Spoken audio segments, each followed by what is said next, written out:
Senhor Deputado José Ávila tem a palavra. Muito obrigado, Sr. Presidente. Senhoras e senhores deputados, senhoras e senhores mesmo do Governo. Ontem falamos aqui de pescas durante algum tempo. Falamos também sobre os seus problemas, que os há. Não queremos vir aqui branquear, quer que seja. As pescas, como qualquer outra atividade, têm os seus problemas. Alguns são específicos da pesca, outros são de caráter social, como é sabido, e é nesse âmbito que devem ser tratados. Existem outros problemas que já foram resolvidos e outros que estão a ser resolvidos. É evidente que reconhecemos que nem tudo está feito como é visível e como toda a gente sabe. Confesso também que gostei de grande parte da intervenção do Sr. Deputado Paulo Estevam, que foi uma intervenção realista, mas também nós, para fazermos uma análise do sector, temos que saber de onde é que se partiu e como é que estamos. Que às vezes podemos esquecer e isso acho que é muito importante. Ontem, por exemplo, falou-se aqui numa ausência da gestão de estoques e acho que neste aspecto temos de ser justos. Quando o Partido Socialista chegou ao poder, em termos de medidas precaucionárias, era zero. Hoje temos a proteção das 3 milhas, temos o Banco Condor, temos outras reservas que estão em preparação, temos um regime de cotas da União Europeia, das espécies mais sensíveis, temos a questão dos tamanhos mínimos. Hoje temos protocolos com a Universidade, destinados a conhecer melhor os recursos existentes. É também importante referir que a maioria das embarcações faz uma pesca tradicional, com linhas de mão e anzóis, facto importante para a preservação dos recursos. Por exemplo, quando se fala em perda de rendimento, veja-se o que se passou. O Partido Socialista, quando chegou ao governo, nós tínhamos o preço médio por quilo, era de 1,17. Em dezembro passado, era 3,40. Nós tivemos aqui um incremento de 190,6% do preço médio. Não é pouco. O rendimento médio do pescador, o Sr. Deputado Paulo Estevam disse que é baixo, realmente. Portanto, nós temos essa noção. Mas era de 5.181 por ano. No final de 2014 era de quase 10 mil. Portanto, houve aqui também um crescimento de perto de 90%.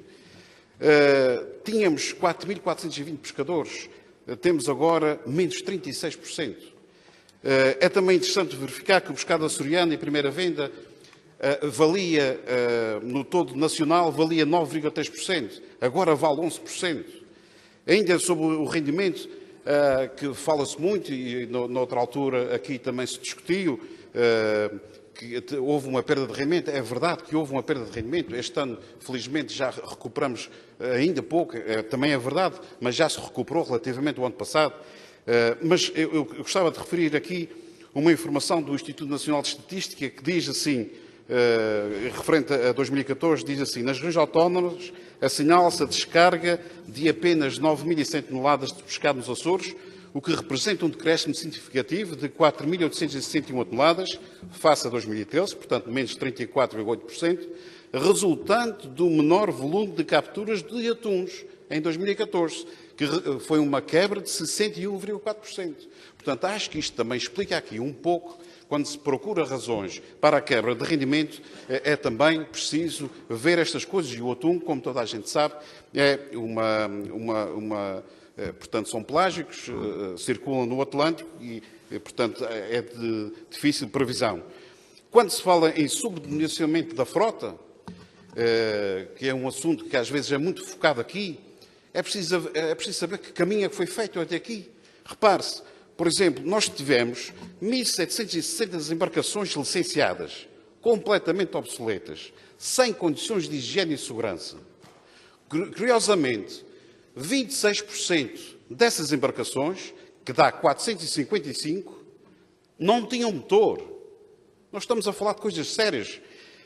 Curiosamente, é também de notar que nessa altura nós tivemos 14 naufrágios. Hoje temos 615 embarcações, representa menos 65% daquilo que tínhamos nessa altura. Quando se fala e se receia a suposta política de acionamento do Fundo de Pesca por parte da tutela, anunciada como um beijamão, não nos parece razoável chegar aqui e, por seu lado, apresentar uma proposta de alteração em que se dá ao Conselho Administrativo o poder de ainda prolongar mais o período máximo de compensação dos trabalhadores pelo Fundo de Pesca. Portanto, estamos a dar mais poder ao Conselho Administrativo. E os senhores, às vezes, também querem retirar, mas neste caso não percebo. Há aqui uma situação que era preciso também ficar bem esclarecida. Até fiquei surpreendido quando vi a assinatura da deputada Zoraida Soares, do Bloco de Esquerda, que representa o Bloco de Esquerda, porque a deputada normalmente queria acabar com o Conselho Administrativo e com a homologação, e parece-me que não estava à espera.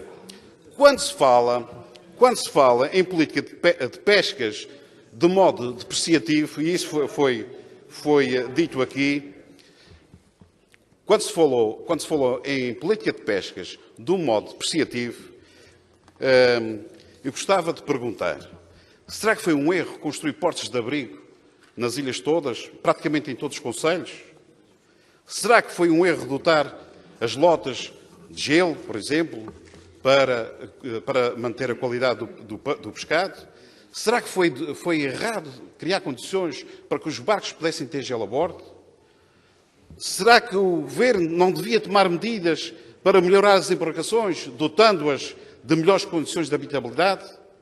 Foi errado criar condições de segurança aos profissionais do mar? Terá sido uma má opção limitar a utilização de artes de pescas mais predadoras? E, por fim, pergunto: será que foi errado em 2002 criar o Fundo de Pesca? Será que é errado estarmos aqui a aperfeiçoar este mecanismo?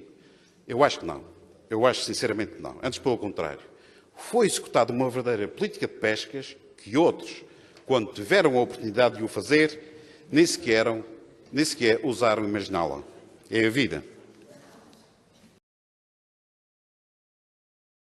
Eu queria só dizer à senhora deputada Zoraida Soares, porque houve momentos que a senhora deputada não esteve, porque estava a ser substituída, e essa exceção foi perfeitamente acordada entre nós. Portanto, a partir de nós, os outros senhores deputados poderão confirmar isso, portanto, não faz muito sentido estar a criticá-la agora.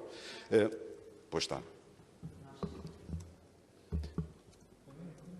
Bem, mas relativamente à questão do Conselho Administrativo, é uma clássica. Eu, quando utilizei que a senhora queria acabar com o Conselho Administrativo, é evidente que foi uma força de expressão. Vontade, se calhar, não lhe havia de faltar, mas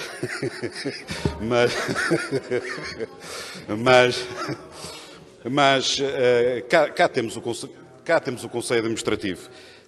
E o Conselho Administrativo, na última alteração que nós fizemos em 2013, o Conselho Administrativo, o peso, digamos assim, do Governo Regional, o peso que a senhora tanto receia, já foi reduzido.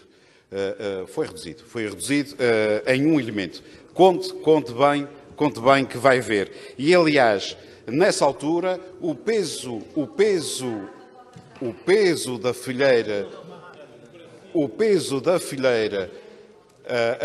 da fileira da pesca foi reforçado nessa altura.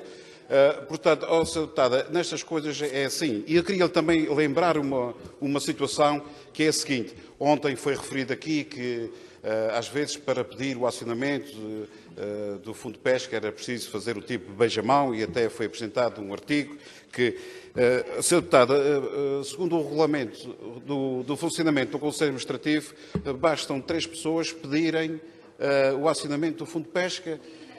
Não é pedirem, é solicitarem a reunião. Sra. Deputada, estas coisas têm regra, há regras. Sra. Deputada, era bom viver, se calhar, num mundo sem regras, mas acho que não é possível.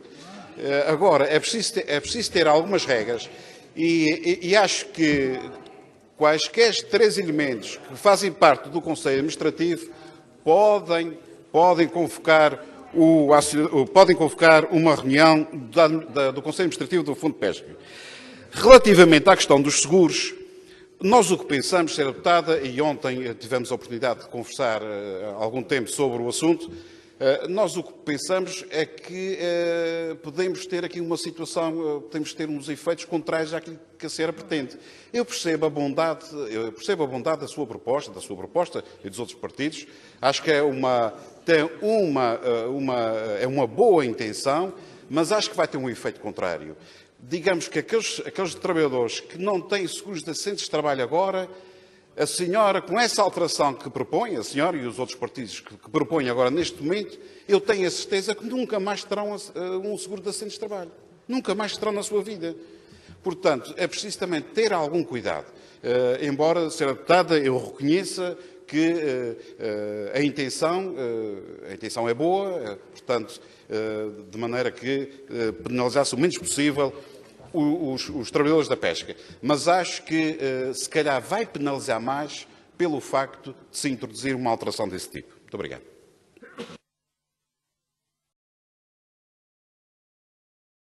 Garcia,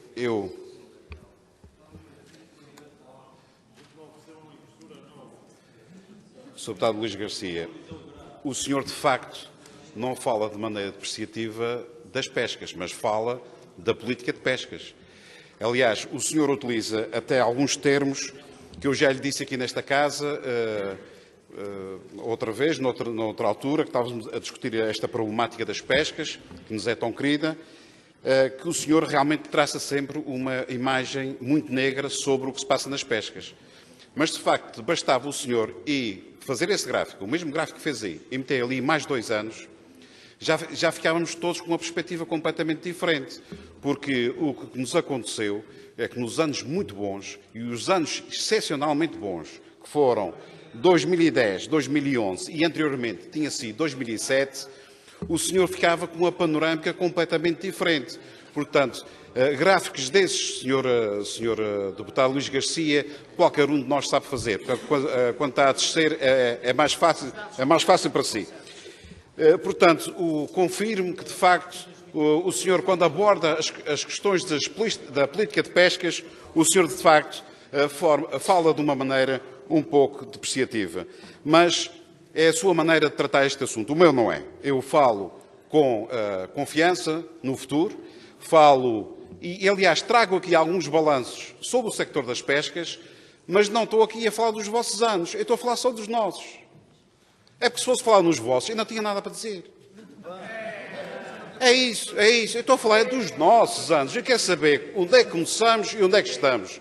É por isso que eu faço estes balanços. É claro que isto dá um bocadinho. Isto dá. Sr. Deputado José Ávila, apenas uma pequena advertência. Eu já permiti que todas as bancadas, de certa forma, explanassem os seus argumentos sobre a questão do setor das pescas, mas quero advertir que estamos a falar sobre o Fundo ao Pesca e, portanto, que o assunto não se desvie demasiado do assunto que estamos aqui a tratar. Exatamente. O Sr. Deputado acusou-me de traçar o sector das pescas de cor-de-rosa e eu estou exatamente a dizer que ele traça-o de uma maneira muito cinzenta. E quanto a mim, mal. Até porque quem está lá fora não é disso que está à espera. As outras questões, Sr. Deputado, os problemas no sector das pescas sempre existiram e, infelizmente, tenho que reconhecer que se calhar vão existir sempre. Nós nunca os vamos resolver, todos. Mas é evidente que o caminho faz-se caminhando e é isso que se tem feito ao longo dos últimos anos. E algumas questões têm sido resolvidas e outras vão ser resolvidas em breve. Aliás, há um documento do Governo que já foi citado pelo senhor Secretário que tem a ver com mais pescas, melhor rendimento. Eu aconselhava, esse documento é agora de 2015, no mês de abril, eu aconselhava o Sr. Deputado a ler, porque algumas das medidas que estão lá preconizadas já foram postas em prática e outras vão ser postas em prática até 2020, que é o ano limite daquele trabalho. É, aliás, um trabalho que eu quero dar os parabéns ao Sr. Secretário, um trabalho muito bom e que traça fielmente aquilo que se está a passar na região, com preocupação, é certo, preocupação do que está a acontecer em algumas partes, em alguns sectores da pesca, em algumas comunidades pescatórias, melhor dito, nas nossas ilhas, mas que também perspectiva ou introduz algumas medidas que vão resolver ou vão pelo menos atenuar o problema das pescas, os problemas das pescas. Sr. Deputado, O Fundo de Pesca é um mecanismo no qual já se investiu, e bem, 5,2 milhões de euros, desde 2002, ano da sua implementação. E, aliás, isso é um património nosso também. Estou a falar para trás, mas estou a falar dos açorianos. Exatamente. Mas quem introduziu na região, o Sr. Deputado Artur Lima, foi realmente o Partido Socialista, apoiado pelos outros partidos que estavam cá na altura. O Sr. Deputado Luís Garcia, também fala sempre na questão da formação, como se a formação não existisse na região. Sr. Deputado, desde 2007 até 2015, isto para não ir muito para trás, que sei que causa alguma moça, já foram investidos quase 1 milhão de euros em formação. E o senhor fala aqui, se eu não viesse aqui desmentir ao seu secretário, passava a ideia que não havia formação nesta região. O Sr. Deputado existe, todos os anos tem sido feita formação e vai continuar a ser feita a formação. Se calhar não é a formação que o senhor queria, mas isso o senhor há de ter paciência. Muito obrigado. Obrigada, Sr. Deputado. Sra. Deputada Graça Silveira tem a palavra.